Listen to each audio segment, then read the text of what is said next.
We are Triangle Bikeworks. With a name like that, you'd think we were a bicycle shop, but we're not. We're a youth development organization turning the wheels to strengthen the power of youth who are Black, Latina, Asian, Indigenous, and people of color. Officially, we were recognized by the IRS in 2012, but we got things going a year before that when we took 9 youth on a bike journey that forever changed their lives. They traveled by bike from Mobile, Alabama to Niagara Falls, New York, along one of the many routes of the Underground Railroad. From each of them, it took resilience, perseverance, and sheer determination to complete the planned 30-day ride. With the distance being around 1,800 miles, they completed the journey with more than just miles under their belt. During the day, they learned the struggles, accomplishments, and untold history of people of color. Each night, they slept under the stars, and through it all, discovered more about themselves in one summer than any of them ever could have imagined. 2021 marks Triangle Bikeworks' 10th anniversary, and with it, we celebrate this heroic accomplishment. After the historic tour, a few of the original cyclists came together to talk about how they felt finishing it. Years later, we asked them again to recount some of the lessons learned from that first tour along the Underground Railroad. Hi, my name is Jamie and I'm a student at East Chapel Hill High School. Hi, my name is Malik. I go to East Chapel Hill High School. Hi, my name is Marshall and I'm a junior at East Chapel Hill High School. I am doing this trip for many reasons. First of all, I really love adventure, and doing this trip really, it's an adventure going from Mobile, Alabama all the way to Buffalo, New York. We're going to be going to many historical places, stopping by and seeing many different things I probably wouldn't be seeing if I weren't in this group. I'm also doing it because I feel like this is a challenge and I really like challenges. What I enjoy about bike riding is getting up those big hills, because that's rewarding.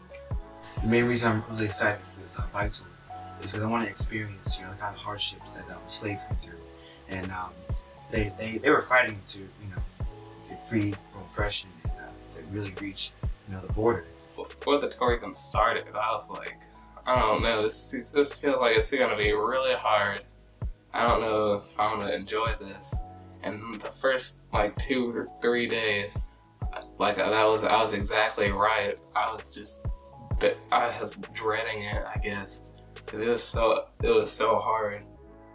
I didn't really ever think, oh, I can't do this. I didn't think it was gonna be extremely hard, but I knew there was gonna be obviously some difficulty to it.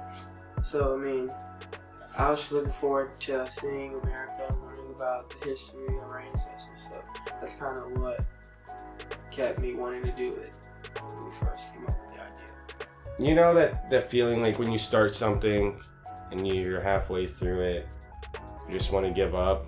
You're like, this is stupid, why am I doing this? These bike tours sort of helped me realize that you can't really just give up like that. You gotta keep pushing. Because if I was to give up on the bike, where am I? I'm just on the side of the road. I'm not about to, nobody's gonna help me, pedal. Right. So doing these bike tours actually helped me push myself in a way to do better, become better, and achieve better things in the future.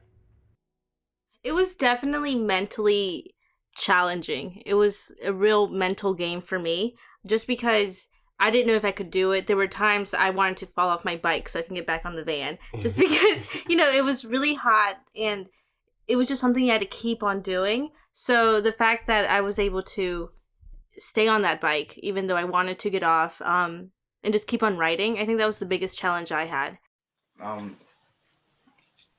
The slavery is not really well taught in schools.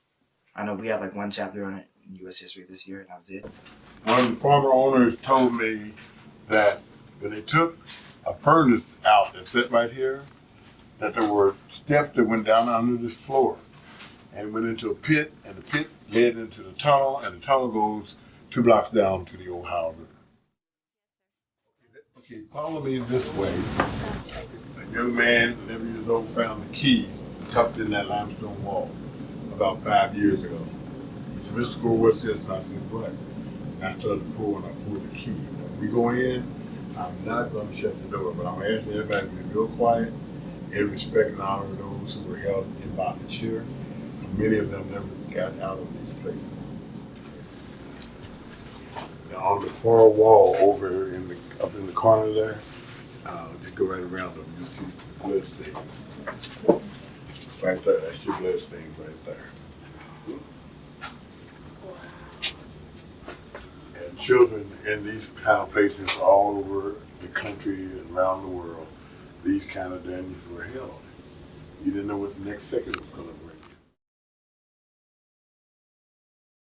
I remember it being like very relevant to like the whole like theme of the trip, and I remember that one kind of stood out to me because I mean we learned a lot of like underground like facts about Black history, but you know, this is the like place where so much of the things we learned about in school and we read about in textbooks, we were actually there and like we saw it firsthand, and it kind of like really brought home like, you know, it kind of sent a message to me, like, you know, this is why we're here, this is what this is all about, this is, you know, it really just, it was very powerful, and it left a lasting impression on me.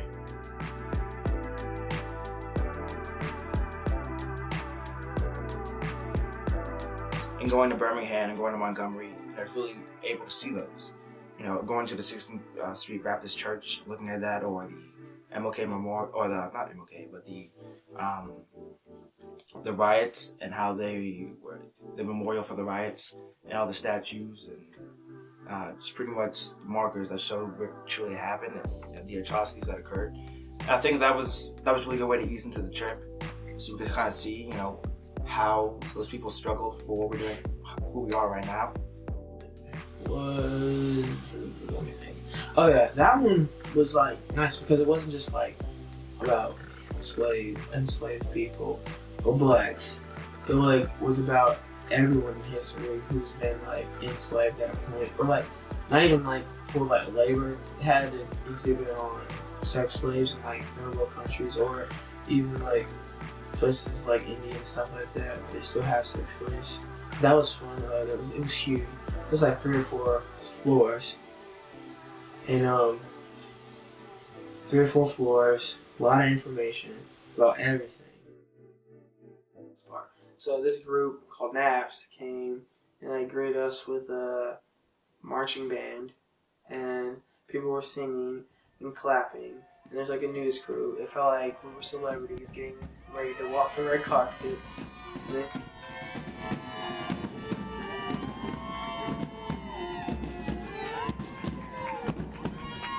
And that was like the last thing that I was expecting to happen on this trip, actually. I didn't realize that we had that much publicity and that they were so excited about that. When we like got into town, they were like really excited, and a whole marching band and stuff. And like, it was completely unexpected, and it was a really nice surprise, and they were really nice, and it was just a good little break from our ride that day.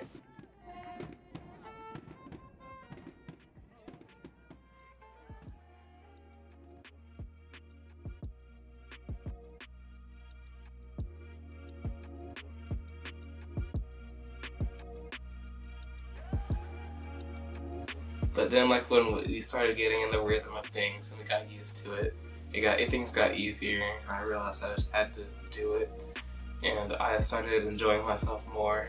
And even though sometimes it was hard, I'm glad that I did it, because it was the overall experience, more than anything, was the best thing I got out of the tour. I don't really remember the pain so much; it's more of the experience, and that was really. I want to say it was maybe in the middle of the bike tour. We had several miles up ahead, and I think we had an interview with the national parks that day.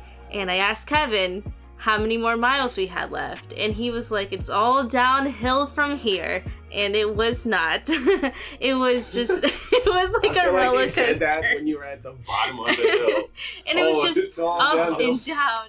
I think that's probably the biggest thing I took from this trip.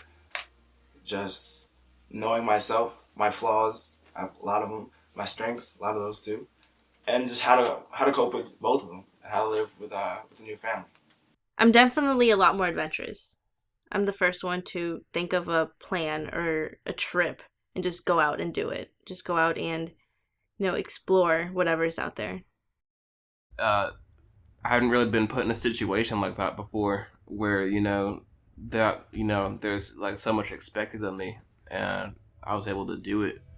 I guess I learned that if I apply myself, that I can really do like really like incomprehensible things that like I wouldn't be able to like even imagine myself doing at the time. So yeah, I guess it really did help boost my confidence. I really just I thought more of myself after that trip than I did beforehand. And like Houston said, after that, it kind of like woke us all up. It's like, this isn't just biking, like there's a purpose for doing this tour. Our ancestors or, people had to go through this. People had to go through this hatred to get to where we're at now. So it was definitely like kind of a turning point, and our mindsets kind of changed after that. Yeah, it made sense what we were doing. Like, Yeah. it gave us a purpose. You know what I'm saying? Like the purpose was there, and we found it. Why we were biking. Yeah, it's like, why are you complaining about it being hot outside? You're riding your bike. After you seeing that, it's like, dang, what can we complain about? Right. Yeah. So, Like those people are the reason we were even allowed to go on this trip to begin with. Like without these people, we wouldn't have had the opportunity to do this. Even if we did, things would have been different. The people who showed us kindness probably wouldn't have been able to. Just a lot of things would have been different, and like really, it was so relevant. It was just like there's no way. I mean, this just has everything to do with us. This is why we're here. It's everything that we went through or everything that we saw and all the people that we met. This whole experience really did mean a lot to me. Every moment was like an adventure. There was something going on all the time. There wasn't really any time that like nothing was happening. And I was just I kind of learned enjoy life, go outside and discover new things, and like have adventures, because that doesn't happen all the time, and it's really one of the most like fulfilling things you could do. I want to say the most memorable was actually getting to Niagara Falls. The final day, we made it. We were there. Everything was worth it. All the heat, the sweat, the many hills we had. It was, I think, the final day. It just brought everything together, and we made it. We were all excited. It's like full circle. It definitely, it was a full circle. Yes, yes. Yeah. No more. No more.